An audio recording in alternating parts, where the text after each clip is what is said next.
Lalu Tuhan berfirman kepada Musa dan Harun. Katanya kepada mereka, "Katakanlah kepada orang Israel begini, inilah binatang-binatang yang boleh kamu makan dari segala binatang berkaki 4 yang ada di atas bumi. Setiap binatang yang berkuku belah, yaitu yang kukunya berselah panjang, dan yang memamah biak, boleh kamu makan. Tetapi inilah yang tidak boleh kamu makan, dari yang memamah biak atau dari yang berkuku belah.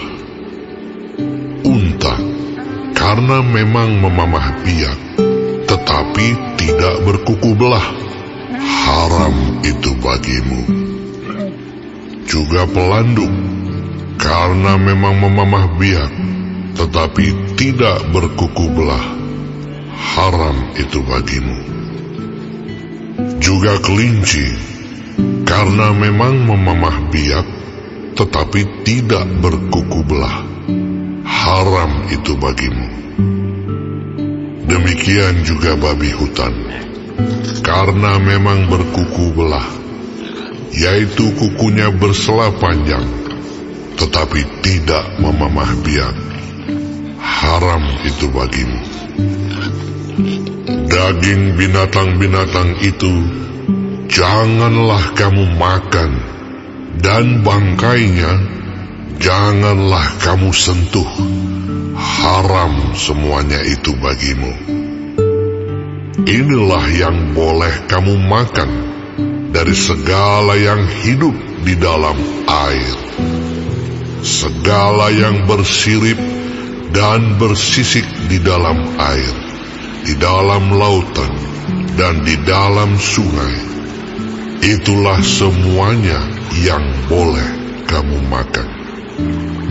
Tetapi segala yang tidak bersirip atau bersisik di dalam lautan dan di dalam sungai, dari segala yang berkeriapan di dalam air, dan dari segala makhluk hidup yang ada di dalam air, semuanya itu kejijikan bagimu. Sesungguhnya haruslah semuanya itu kejijikan bagimu. Dagingnya janganlah kamu makan, dan bangkainya haruslah kamu jijikkan.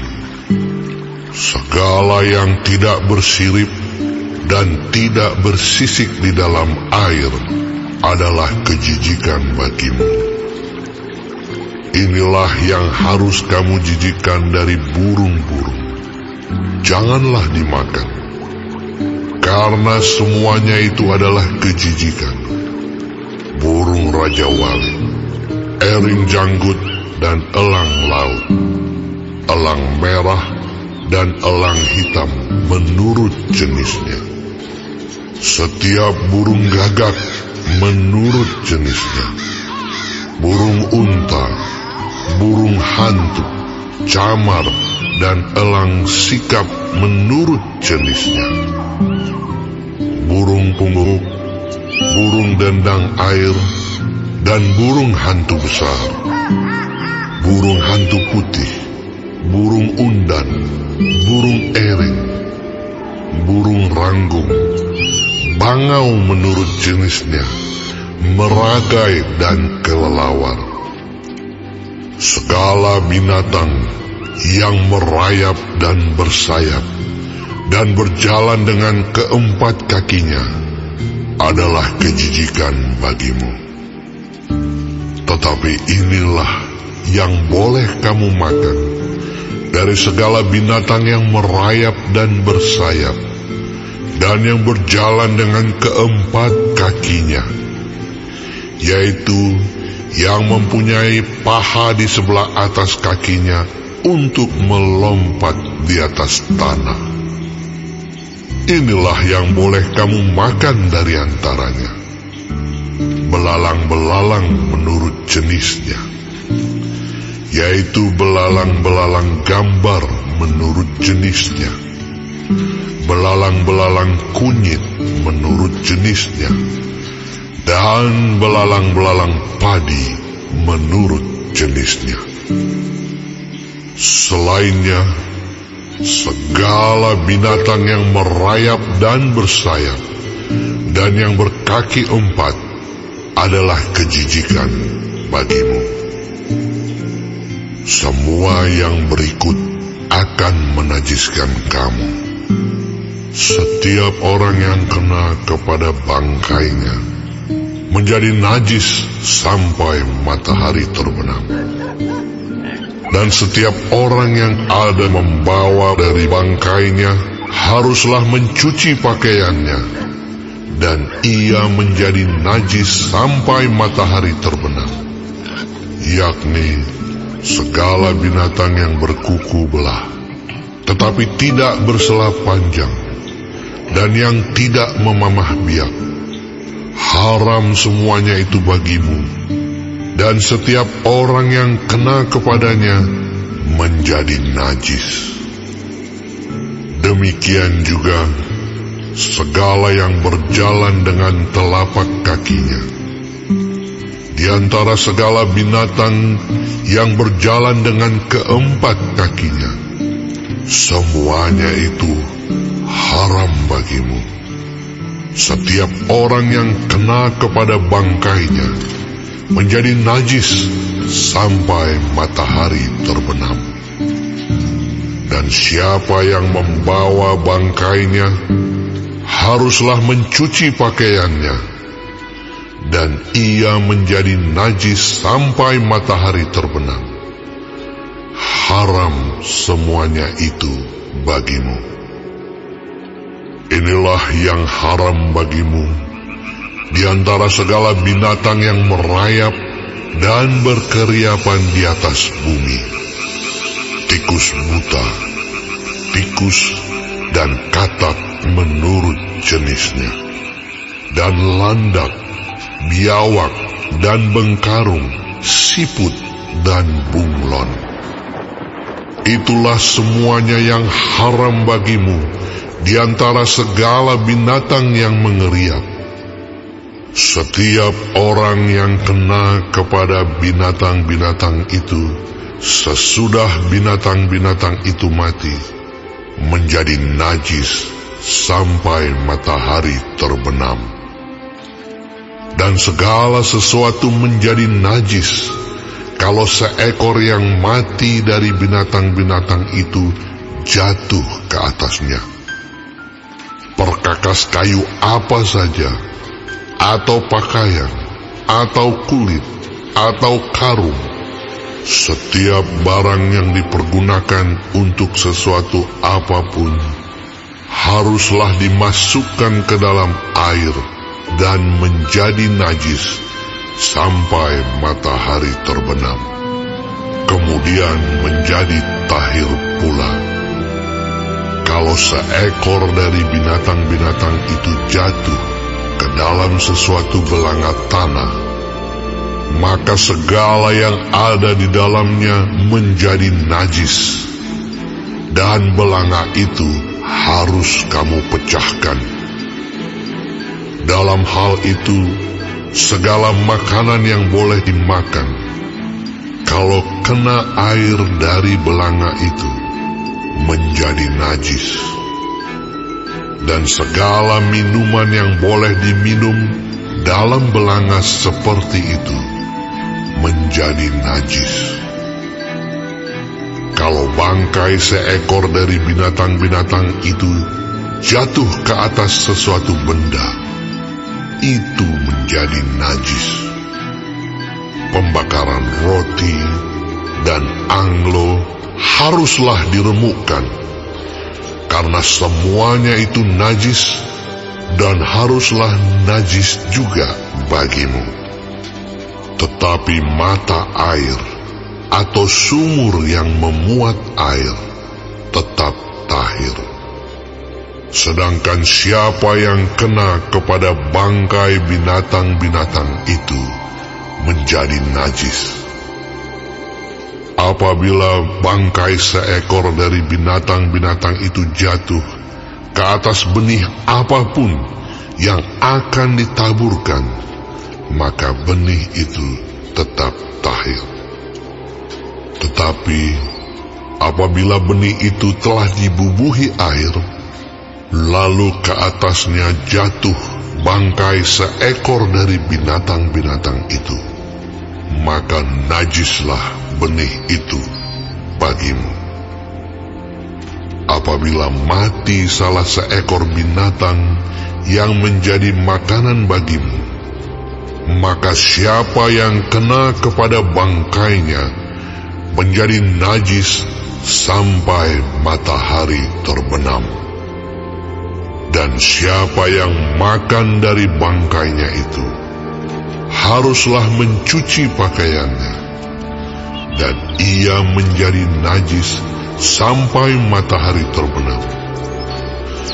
Demikian juga siapa yang membawa bangkainya haruslah mencuci pakaiannya, dan ia menjadi najis sampai matahari terbenam.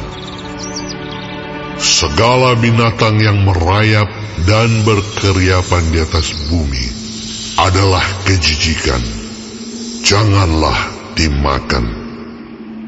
Segala yang merayap dengan perutnya, dan segala yang berjalan dengan keempat kakinya, atau segala yang berkaki banyak, semua yang termasuk binatang yang merayap dan berkeriapan di atas bumi, janganlah kamu makan, karena semuanya itu adalah kejijikan. Janganlah kamu membuat dirimu jijik oleh setiap binatang yang merayap dan berkeriapan. Dan janganlah kamu menajiskan dirimu dengan semuanya itu, sehingga kamu menjadi najis karenanya. Sebab akulah Tuhan Allahmu, maka haruslah kamu menguduskan dirimu, dan haruslah kamu kudus, sebab aku ini kudus. Dan janganlah kamu menajiskan dirimu dengan setiap binatang yang mengeriap dan merayap di atas bumi. Sebab akulah Tuhan yang telah menuntun kamu keluar dari tanah Mesir, supaya menjadi Allahmu. Jadilah kudus, sebab aku ini kudus. Itulah hukum tentang binatang berkaki empat, burung-burung, dan segala makhluk hidup yang bergerak di dalam air, dan segala makhluk yang mengeriap di atas bumi, yakni untuk membedakan antara yang najis dengan yang tahir, antara binatang yang boleh dimakan dengan binatang yang tidak boleh dimakan. Tuhan berfirman kepada Musa demikian, Katakanlah kepada orang Israel, apabila seorang perempuan bersalin dan melahirkan anak laki-laki, maka najislah ia selama 7 hari. Sama seperti pada hari-hari ia bercemar kain, ia najis. Dan pada hari yang ke-8 haruslah dikerat daging kulit katan anak itu. Selanjutnya 33 hari lamanya perempuan itu harus tinggal menantikan pentahiran dari darah nifas. Tidak boleh ia kena kepada sesuatu apapun yang kudus, dan tidak boleh ia masuk ke tempat kudus sampai sudah genap hari-hari pentahirannya. Tetapi jikalau ia melahirkan anak perempuan, maka najislah ia selama 2 minggu, sama seperti pada waktu ia bercemar kain. Selanjutnya 66 hari lamanya ia harus tinggal menantikan pentahiran dari darah nifas. Bila sudah genap hari-hari pentahirannya, maka untuk anak laki-laki atau anak perempuan haruslah dibawanya seekor domba berumur setahun sebagai korban bakaran, dan seekor anak burung merpati atau burung tekukur sebagai korban penghapus dosa ke pintu kemah pertemuan, dengan menyerahkannya kepada imam. Imam itu harus mempersembahkannya ke hadapan Tuhan dan mengadakan pendamaian bagi perempuan itu. Demikianlah perempuan itu ditahirkan dari leleran darahnya. Itulah hukum tentang perempuan yang melahirkan anak laki-laki atau anak perempuan. Tetapi jikalau ia tidak mampu untuk menyediakan seekor kambing atau domba, maka haruslah ia mengambil 2 ekor burung tekukur atau 2 ekor anak burung merpati, yang seekor sebagai korban bakaran dan yang seekor lagi sebagai korban penghapus dosa. Dan imam itu harus mengadakan pendamaian bagi perempuan itu, maka tahirlah ia.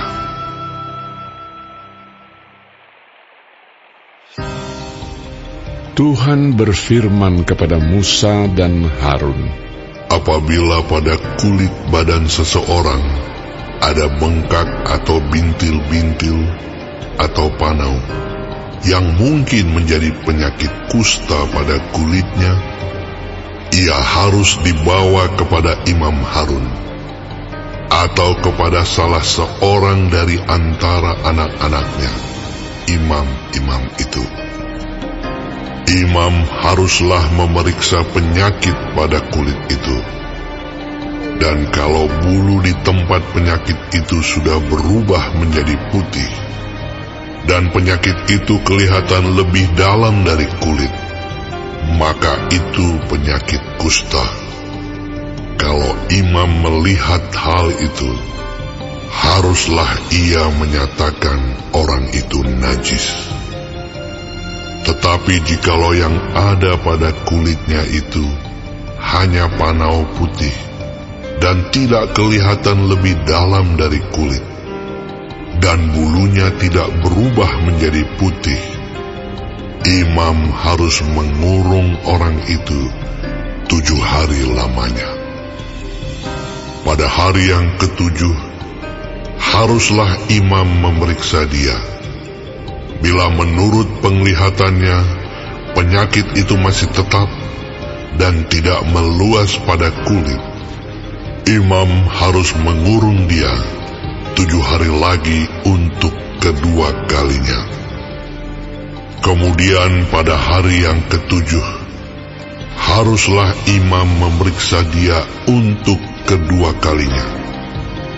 Bila penyakit itu menjadi pudar dan tidak meluas pada kulit, imam harus menyatakan dia tahir. Itu hanya bintil-bintil. Orang itu harus mencuci pakaiannya dan ia menjadi tahir. Tetapi jikalau bintil-bintil itu memang meluas pada kulit, sesudah ia minta diperiksa oleh imam untuk dinyatakan tahir, haruslah ia minta diperiksa untuk kedua kalinya. Kalau menurut pemeriksaan imam bintil-bintil itu meluas pada kulit, imam harus menyatakan dia najis itu penyakit kusta. Apabila seseorang kena kusta, ia harus dibawa kepada imam. Kalau menurut pemeriksaan imam, pada kulitnya ada bengkak yang putih, yang mengubah bulunya menjadi putih, dan ada daging liar timbul pada bengkak itu, maka kusta idapanlah yang ada pada kulitnya. Imam harus menyatakan dia najis dengan tidak usah mengurung dia, karena orang itu memang sudah najis. Jikalau kusta itu timbul di mana-mana pada kulit, sehingga menutupi seluruh kulit orang sakit itu, dari kepala sampai kakinya, seberapa dapat dilihat oleh imam. Dan kalau menurut pemeriksaannya, kusta itu menutupi seluruh tubuh orang itu, maka ia harus dinyatakan tahir oleh imam. Ia seluruhnya telah berubah menjadi putih, jadi ia tahir.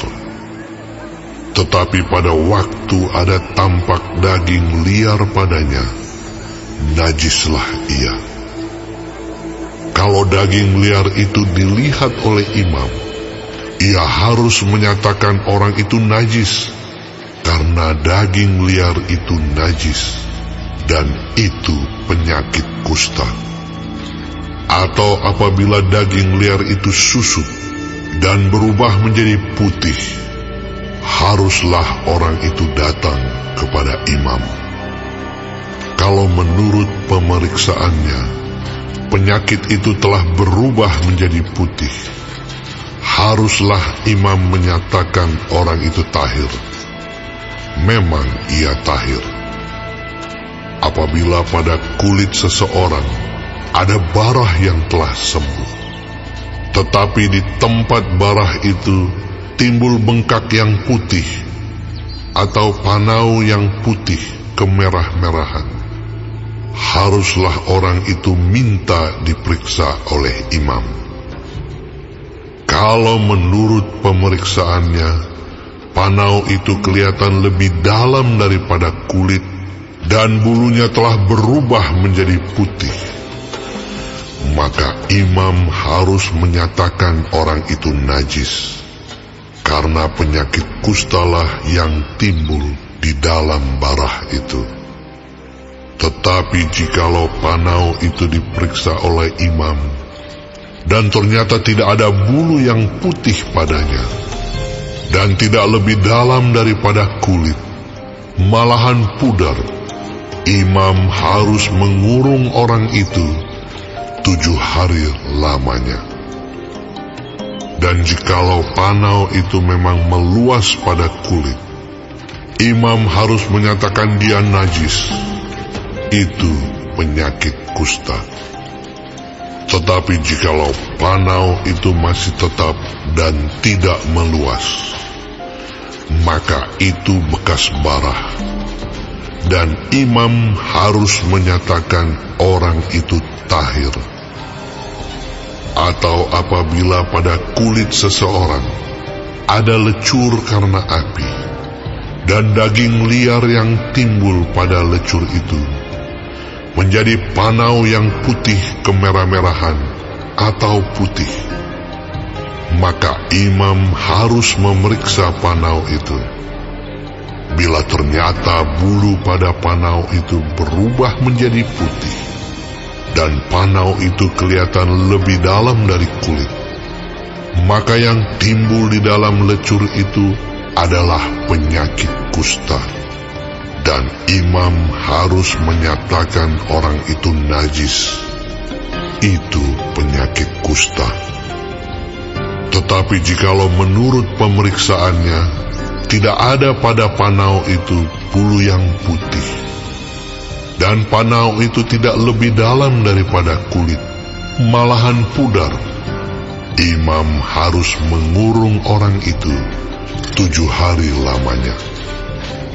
Pada hari yang ke-7, imam harus memeriksa lagi dia. Jikalau panau itu memang meluas pada kulit, maka haruslah imam menyatakan dia najis. Itu penyakit kusta. Tetapi jikalau panau itu masih tetap dan tidak meluas pada kulit, malahan pudar, maka itu bengkak lecur, dan imam harus menyatakan dia tahir, sebab itu bekas lecur. Apabila seorang laki-laki atau perempuan mendapat penyakit pada kepala atau pada janggut, imam harus memeriksa penyakit itu.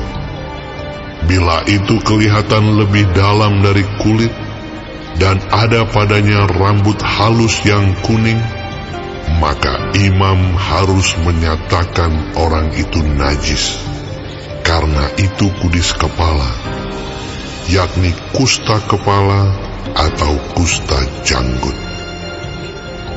Dan apabila menurut pemeriksaannya penyakit kudis itu tidak kelihatan lebih dalam dari kulit dan tidak ada padanya rambut yang hitam, maka imam harus mengurung orang yang kena penyakit kudis itu 7 hari lamanya. Pada hari yang ke-7, imam harus memeriksa penyakit itu. Bila ternyata kudis itu tidak meluas dan tidak ada rambut yang kuning padanya, dan kudis itu tidak kelihatan lebih dalam dari kulit, maka orang itu harus bercukur. Hanya tempat kudis itu tidak boleh dicukurnya. Lalu imam harus mengurung orang yang kena kudis itu untuk kedua kalinya 7 hari lagi. Kemudian pada hari yang ke-7, imam harus memeriksa lagi kudis itu. Bila ternyata kudis itu tidak meluas pada kulit dan tidak kelihatan lebih dalam dari kulit, maka imam harus menyatakan orang itu tahir, dan ia harus mencuci pakaiannya, dan ia menjadi tahir. Tetapi jikalau kudis itu memang meluas pada kulit, sesudah ia dinyatakan tahir, dan menurut pemeriksaan imam, kudis itu meluas pada kulit, maka imam tidak usah lagi mencari rambut yang kuning. Memang orang itu najis. Tetapi jikalau menurut penglihatan imam, kudis itu masih tetap dan ada rambut hitam tumbuh pada kudis itu, maka kudis itu sudah sembuh dan orang itu tahir, dan imam harus menyatakan dia tahir. Apabila pada kulit seorang laki-laki atau perempuan ada panau-panau, yakni panau-panau yang putih, imam harus melakukan pemeriksaan. Bila ternyata pada kulitnya ada panau-panau pudar dan putih, maka hanya kuraplah yang timbul pada kulitnya, dan orang itu tahir. Apabila rambut kepala seorang laki-laki meluruh dan ia hanya menjadi botak, ia tahir. Jikalau rambutnya meluruh pada sebelah mukanya dan ia menjadi botak sebelah depan, ia tahir. Tetapi apabila pada kepala yang botak itu, sebelah atas atau sebelah depan, ada penyakit yang putih kemerah-merahan, maka penyakit kustalah yang timbul pada bagian kepala yang botak itu. Lalu imam harus memeriksa dia. Bila ternyata bahwa bengkak pada bagian kepala yang botak itu putih kemerah-merahan dan kelihatannya seperti kusta pada kulit, maka orang itu sakit kusta dan ia najis. Dan imam harus menyatakan dia najis karena penyakit yang di kepalanya itu. Orang yang sakit kusta harus berpakaian yang cabik-cabik, rambutnya terurai, dan lagi ia harus menutupi mukanya sambil berseru-seru, "Najis, najis." Selama ia kena penyakit itu, ia tetap najis. Memang ia najis. Ia harus tinggal terasing di luar perkemahan. Itulah tempat kediamannya. Apabila pada pakaian ada tanda kusta, pada pakaian bulu domba atau pakaian lenan, entah pada benang lungsin atau benang pakannya, entah pada kulit atau sesuatu barang kulit, kalau tanda pada barang-barang itu sudah kemerah-merahan warnanya, maka itu kusta. Hal itu harus diperiksakan kepada imam. Kalau tanda itu telah diperiksa oleh imam, ia harus mengasingkan yang mempunyai tanda itu 7 hari lamanya. Pada hari yang ketujuh, ia harus memeriksa tanda itu lagi. Apabila tanda itu meluas pada pakaian, atau benang lungsin, atau benang pakan, atau pada kulit, entah untuk barang apapun kulit itu dipakai, maka itu adalah kusta yang jahat sekali, dan barang itu najis. Ia harus membakar barang-barang yang mempunyai tanda itu, karena itu kusta yang jahat sekali. Barang-barang itu harus dibakar habis. Tetapi jikalau menurut pemeriksaan imam, tanda itu tidak meluas pada barang-barang itu, maka imam harus memerintahkan orang mencuci barang yang mempunyai tanda itu. Lalu ia harus mengasingkannya 7 hari lagi untuk kedua kalinya. Kemudian sesudah barang itu dicuci, imam harus memeriksa tanda itu lagi. Bila ternyata rupa tanda itu tidak berubah, biarpun itu tidak meluas, maka barang itu najis, dan engkau harus membakarnya habis, karena tanda itu semakin mendalam pada sebelah belakang atau sebelah muka.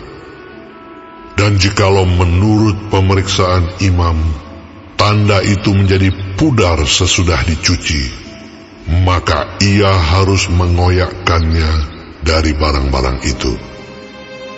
Tetapi jikalau tanda itu tampak pula pada barang-barang itu, maka itu kusta yang sedang timbul.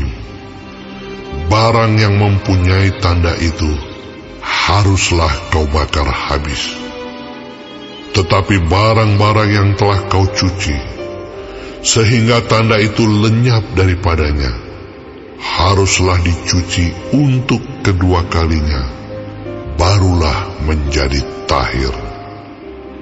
Itulah hukum tentang kusta yang ada pada pakaian bulu domba, atau lenan, atau pada benang lungsin, atau pada benang pakan, atau pada setiap barang kulit, untuk menyatakan tahir atau najisnya.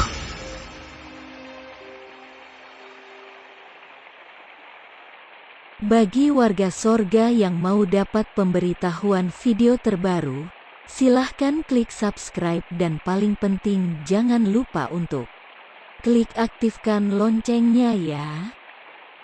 Warga sorga terkasih, tolong bantu beri saya semangat upload video baru dengan kasih like ya.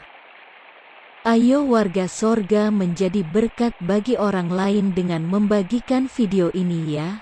Tuhan Yesus Kristus memberkati kita warga sorga. Amin.